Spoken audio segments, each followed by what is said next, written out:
On peut venir visiter la ménagerie toute la journée gratuitement au cirque. En ce moment, vous avez la visite de la ménagerie du cirque entièrement gratuite à venir visiter. Alors attention, le camion redémarre s'il vous plaît. Attention, le camion redémarre.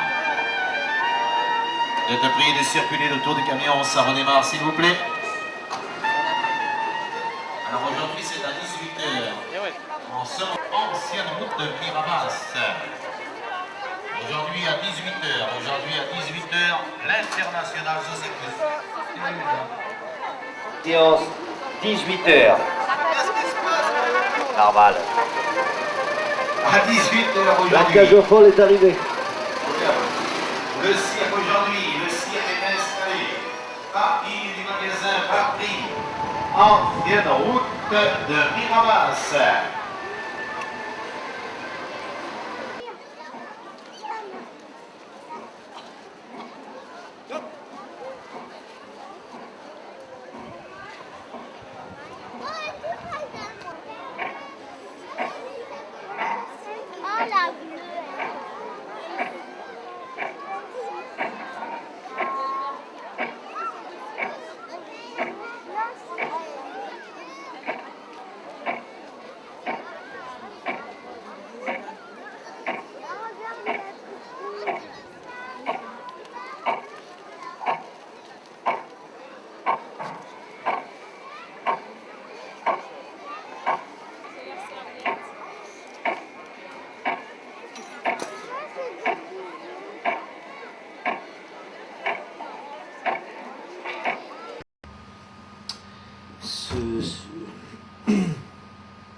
En ce qui concerne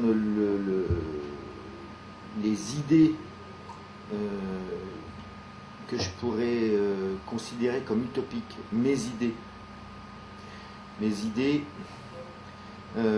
dans un rapport aussi à la société et à l'époque dans laquelle on est, sans oublier par exemple que il y a une globalisation des fonctionnements, une perte d'identité culturelle des pays, qu'il y a une espèce de mondialisation en jeu.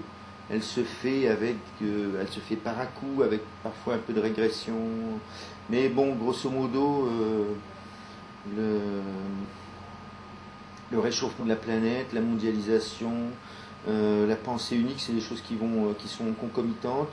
C'est finalement un certain laxisme par rapport à l'hyper-exploitation des humains,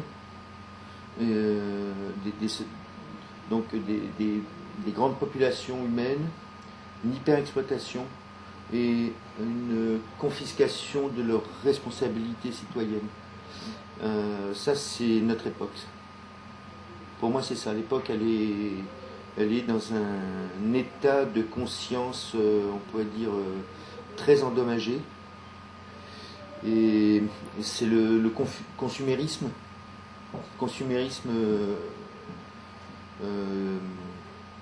qui a entraîné des modes de production, des modes d'exploitation qui sont de pire en pire. Et je pense notamment que l'Occident n'a jamais été capable, depuis l'Antiquité grecque, d'inventer un fonctionnement social à partir d'une économie pensée, avec des prises de risques aussi bien sûr, et puis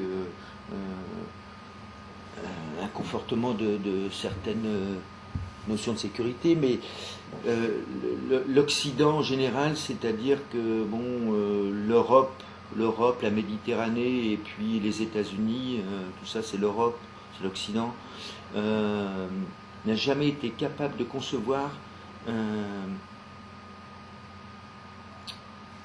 un fonctionnement social et économique sans l'esclavage. C'est-à-dire qu'aujourd'hui, les délocalisations des entreprises, par exemple, qui cassent les utopies politiques ou syndicales des de ceux qui n'ont rien, de ceux qu'on on appelait il y a encore quelques dizaines d'années le prolétariat, eh bien, les délocalisations, c'est pour aller chercher des travailleurs qui sont au niveau des esclaves dans d'autres pays. Là où il y a eu des régimes politiques qui n'ont pas eu besoin de déréglementer les lois du travail, puisqu'il n'y en avait pas. Et donc, ça leur apparaît comme un plus quand il y a une économie qui reçoit des fonds, qui reçoit de l'argent, qui reçoit des compétences technologiques, qui reçoit une structure de production, ça leur apparaît comme un plus. Mais ce plus-là, il participe du moins à l'humanité, d'un manque à gagner et à partager général sur toute la planète. Et parler d'utopie, pour moi, c'est par rapport au fonctionnement des sociétés. C'est pas seulement par rapport à des rêves d'adolescence ou le droit à l'immaturité, à l'irresponsabilité, à travers un comportement, vivre de telle manière. Moi, je vis dans un bus et je passe mon temps à voyager en France et en Europe avec ce bus. Je vis d'une manière nomade. J'ai conscience que c'est une espèce de morceau d'adolescence qui dure. Le voyage, pas trop se fixer. Bon, j'ai bien conscience qu'il y a une certaine forme d'errance chez ceux qui parlent d'utopiste qui est très séduisante. On éprouve un sentiment de liberté, mais je crois qu'on éprouve surtout une illusion de liberté, parce qu'on a plus ou moins ce qu'on appelait autrefois une vie de bohème. On n'a pas beaucoup d'argent, mais on en a quand même, et on a un mode de vie. Bon, c'est comment il s'appelait ce philosophe? Je ne sais pas si c'est Baudrillard ou un autre, je sais plus, j'ai peur de faire une confusion, mais qui parlait des bobos, là, des espèces de bourgeois bohèmes. Bon, on est tous un peu attirés par ça, ça fait décontracter, tout ça, on n'est pas responsable de l'état du monde, on s'en responsabilise pas finalement. Et pour moi l'utopie c'est pas des modes de vie décontractés, c'est pas ça, c'est vraiment l'utopie, c'est un travail de la conscience par rapport à l'état du monde, à son état politique, social et économique. D'accord. Et puis aussi, bon, il y a aussi des dimensions spirituelles. Je crois pas en Dieu, mais je pense que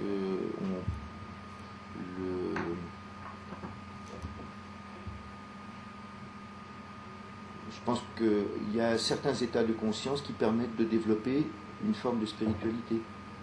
Et ça manque aussi, le consumérisme confisque tout, il confisque la responsabilité citoyenne, la responsabilité universelle en tant qu'humain de se sentir responsable de tout ce qui se passe sur Terre.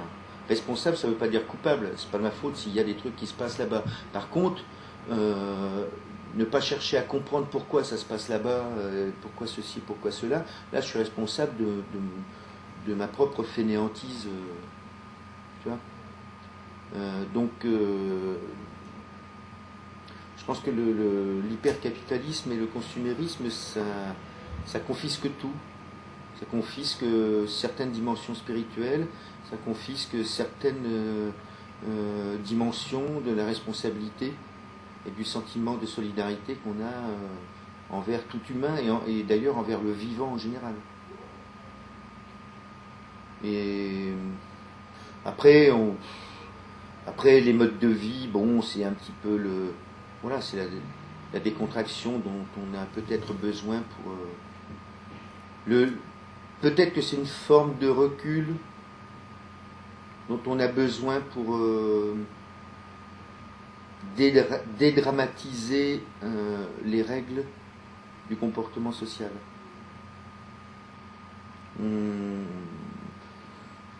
Moi je dirais qu'en gros le pouvoir les pouvoirs, celui de l'argent, celui de l'organisation des sociétés, jouent à la fois d'une dramatisation d'une situation économique, donc il vend des peurs. Les pouvoirs politiques et économiques sont des marchands de peur. C'est ça qu'ils nous vendent en premier. Et pour qu'on accepte de consommer de la peur de manquer, la peur d'être agressé, eh bien, pour on accepte ce système de peur, on nous propose une distraction qui nous empêche de penser pour quelles raisons on nous vend des peurs. C'est machiavélique. C'est complètement machiavélique. Et je pense que certains modes de vie permettent de prendre une distance par rapport à ça. Cette espèce d'immaturité, ce morceau d'adolescence qu'on traîne avec soi pour essayer de vivre autrement.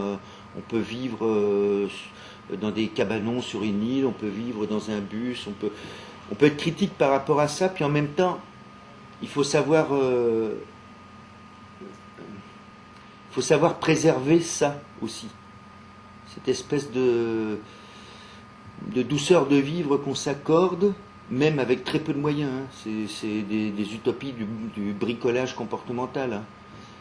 Mais c'est une espèce de tolérance qu'on expérimente à travers soi pour les autres. On peut se dire, on peut admettre comme forme de tolérance